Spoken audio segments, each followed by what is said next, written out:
అమరావతి నిర్మాణం ఈరోజు చంద్రబాబు గారి చేతుల్లో ఉంది. ఆయన ఇప్పటికి 3 లక్షల కోట్లు అప్పులు తెచ్చారు. కావాలనుకుంటే 1 లక్ష కోట్లు ఖర్చు పెట్టగలుగుతారు అమరావతి మీద అనుకున్నప్పటికీ కూడా ఇప్పటి వరకు 1.5 సంవత్సరంలో కనపడుతున్న ప్రోగ్రెస్ ఏం లేదు అక్కడ. పోనీ రిటర్నబుల్ ప్లాట్స్ ఏమైనా ఇచ్చారా, వాటి రిజిస్ట్రేషన్స్ చేశారా, ఏదైతే ల్యాండ్ పూలింగ్ సమయంలో హామీలు ఇచ్చారో అమలు చేశారా? మరి ఈ ల్యాండ్ పూలింగ్ చేసినటువంటి 50,000 ఎకరాలకు సంబంధించినటువంటి ఇన్ఫ్రాస్ట్రక్చర్, బేసిక్ ఇన్ఫ్రాస్ట్రక్చర్ క్రియేషన్కే 1,00,000 కోట్లు ఖర్చు పెట్టాలి. పోనీ అదైనా ఖర్చు పెట్టారా? దీని తర్వాత కదా సెకండ్ ఫేజ్ గురించి ఆలోచన చేయాలి. ఇదంతా సక్సెస్ఫుల్గా జరిగి రైతులకు రిటర్నబుల్ ప్లాట్స్ ఇచ్చి వాటికి విపరీతమైన ధరలు వచ్చేస్తే న్యాచురల్గా కూడా వాళ్ళే కూడా ఇచ్చేదానికి పరిస్థితి ఉంటుంది కదా. మరి ఎందుకు ఈ తొందర? కేవలము ఈ అమరావతి నిర్మాణ పనుల్లోని ఈ కాంట్రాక్ట్స్లోని కమిషన్ల కోసం కాదా? ఇప్పటికే మీకు వచ్చినటువంటి మొబిలైజేషన్ అడ్వాన్సుల వల్ల కాదా? మీకు డైవర్ట్ అయినటువంటి, మీ షెల్ కంపెనీస్కి డైవర్ట్ అయినటువంటి మొబిలైజేషన్ అడ్వాన్సులను రుచి చూడడం వల్ల మరొక 50,000 ఎకరాలు పూల్ చేస్తే మరొక 1,00,000 కోట్ల రూపాయలకు అక్కడ టెండర్ పిలుచుకుంటే వాటిల్లో కూడా మొబిలైజేషన్ అడ్వాన్సులను ద్వారా ఆ లంచాలు తీసుకొని ముబ్బడిగా కనీసం ఒక 50,000 కోట్ల రూపాయలు స్కామ్ చేయాలనే ఉద్దేశం తప్ప ఆ ప్రాంతంలో అమరావతి రాజధాని నిర్మాణం పైన చంద్రబాబుకి చిత్తశుద్ధి లేదు. నిజంగా చిత్తశుద్ధి ఉండి ఇది కంప్లీట్ చేస్తామంటే అగ్రిమెంట్ ఇవ్వండి, మేము 3.5 సంవత్సరంలో వీటిని ప్లాట్ల రూపంలోకి మారుస్తాము, డెవలప్మెంట్ చేస్తామని రైతులు అడిగితే నారాయణ గారు ఎందుకు రిజెక్ట్ చేస్తున్నారు, ఎందుకు యాక్సెప్ట్ చేయట్లేదు? ఎందుకంటే ఇది వాస్తవ రూపంలో సాధ్యం కాదు. 2014-19 మధ్యలో ఏం జరిగిందో చూశారు. ఇప్పుడు కూడా 24-29 మధ్యలో కూడా అంతకంటే గొప్పగా ఏం జరిగేటువంటి పరిస్థితి ఉండదు.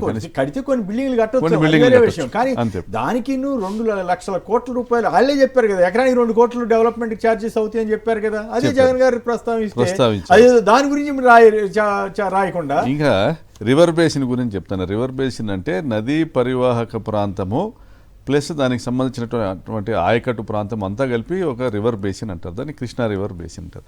సో కృష్ణా బేసిన్లో కడతా ఉన్నారు. మరి కృష్ణా నది తీర ప్రాంతంలో మీకు సంవత్సరానికి 3 పంటలు పండేటువంటి భూముల్లో కడతా ఉన్నారు అనేది జగన్ గారి సారాంశం.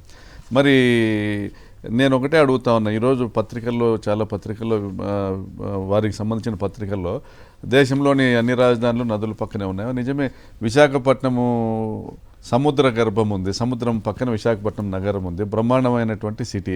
మీరు కూడా దాన్ని గొప్పగా అభివర్ణిస్తూ ఉన్నారు ఈ మధ్య కాలంలో. మరి ఎందుకంటే అక్కడ కొండ ప్రాంతం ఉంది, చాలా గట్టి నేలలు ఉన్నటువంటి ప్రాంతం ఉంది. అటువంటి చోట నగరాల నిర్మాణం జరుగుతుంది, గొప్పగా ఇక్కడ కూడా చాలా మంది రఘువీరారెడ్డి గారు కానీ వీళ్ళందరూ చాలా మంది ఏం చెప్పారంటే, నువ్వు నల్లరేగడి భూమిలోకి ఎందుకు పెడుతున్నారు, మీరు ఆంధ్ర యూనివర్సిటీ దగ్గర, నాగార్జున యూనివర్సిటీ పక్కన బ్రహ్మాండమైన భూమి ఉంది, విజయవాడ గుంటూరు మధ్య, అది తప్ప ఎట్లా అవుతుంది? ఇప్పుడు దాని మీద వీళ్ళు ఎందుకు విరుచుపడాలి?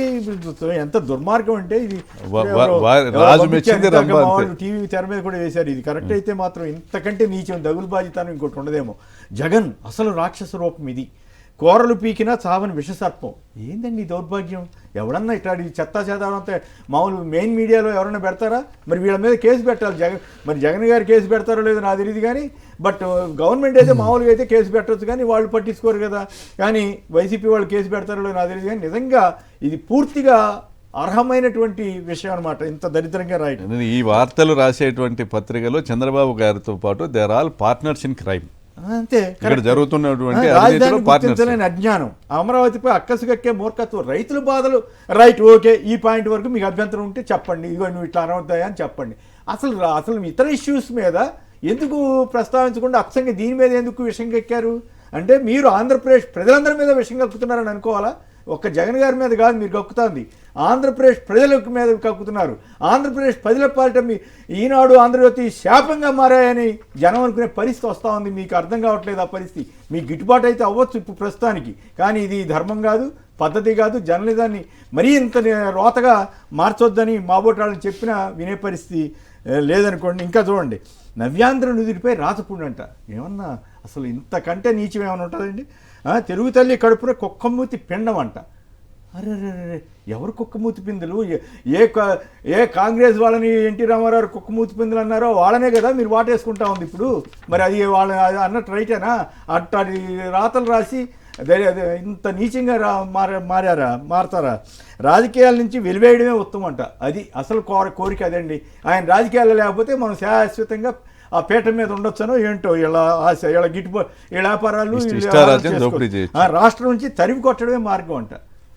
ఏమన్నా అసలు ఒక పద్ధతైన వ్యవహారమైనా ఇంత నీచంగా రాయటం మీద మీరు ఎట్లా స్పందిస్తారు? అంటే జగన్ గారి ఉనికిని ఏ రాజకీయ కాంగ్రెస్ అయినా గౌరవించాలి, వైసీపీనైనా గౌరవించాలి, తెలుగుదేశం గౌరవించాలి, పద్ధతిగా రాయాలి. అంతేగాని ఈ అరాచకం ఏంటండి? అంటే వాళ్ళ కసి ఆ రకంగా ఉందా? లేదా తెలుగుదేశం వాళ్ళ ఆఫీస్ నుంచి పంపించిన హెడ్డింగ్లన్నీ దీంట్లో పెట్టుకుంటున్నారు తమ్ముడు. ప్రజాస్వామ్యంలో బలమైన ప్రతిపక్షం ఉండాలని కోరుకోవాలి. ప్రతిపక్షం చేస్తున్నటువంటి ఆరోపణలను సద్విమర్శలుగా భావించి వాటిని ఎలా తిప్పికొట్టాలి, ఎలా ప్రజలకు ఎక్స్ప్లెయిన్ చేయాలనేటువంటి విధానం ఉండాలి. కానీ అంటే జగన్మోహన్ రెడ్డి గారు నోరు మూపించాలి, జగన్మోహన్ రెడ్డి గారు రాజకీయాల నుంచి తప్పుకోవాలి, ఈ రాష్ట్రాన్ని మేమే శాశ్వతంగా ఏలాలి, మా దోపిడీకి ఎవరు అడ్డుండకూడదు, మమ్మల్ని ప్రశ్నించేవారు ఎవరు ఉండకూడదు అనేటువంటి వాళ్ళు రాసిందేనా, వాళ్ళు పెట్టారా? నాకైతే టీడీపీ ఆఫీస్ నుంచి వెళ్తూ ఉంటాయి, ఏదైనా కూడా అక్కడ నుంచి వెళ్తుంది అండి. అదే అక్కడ ఉన్న ల్యాప్టాప్ నుంచి అన్ని రెడీ అయితే వెళ్తాయి వస్తాయి. మీకు గతంలో కూడా మొత్తం పరువు పోద్ది కదా ఇంత నీచంగా రాస్తే. ఒక జర్నలిజం పరువు ఎక్కడ ఉందండి? ఈ రాష్ట్రంలో జర్నలిజానికి ఒక విలువలు ఉన్నట్లుగా ఎక్కడైనా ప్రజలు గుర్తిస్తూ ఉన్నారా?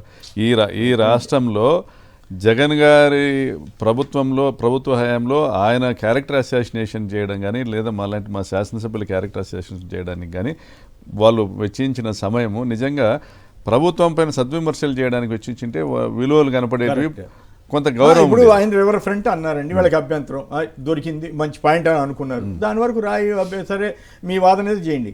అసలు అచ్చంగా మొత్తం దాన్నే విషంగా చిమ్మేలాగా రాయటం ఇది దారుణం కదా. మీరు గమనించారో లేదో, రాధాకృష్ణ గారు కాదు మరి ఆయన వెంకటకృష్ణ గారు ఈ మధ్య వైసీపీ వాళ్ళు బయటకు వస్తూ ఉన్నారు, ప్రెస్ మీట్లు పెడతా ఉన్నారు, ఏదో ఉద్యమాలు చేస్తూ ఉన్నారు. అప్పుడే భయం పోయింది అంటే మీకు భయపడాలా? చంద్రబాబు భయపడాలా? లోకేష్ భయపడాలనా? మీ పత్రికలకు భయపడాలనా? నియంతృత్వమా?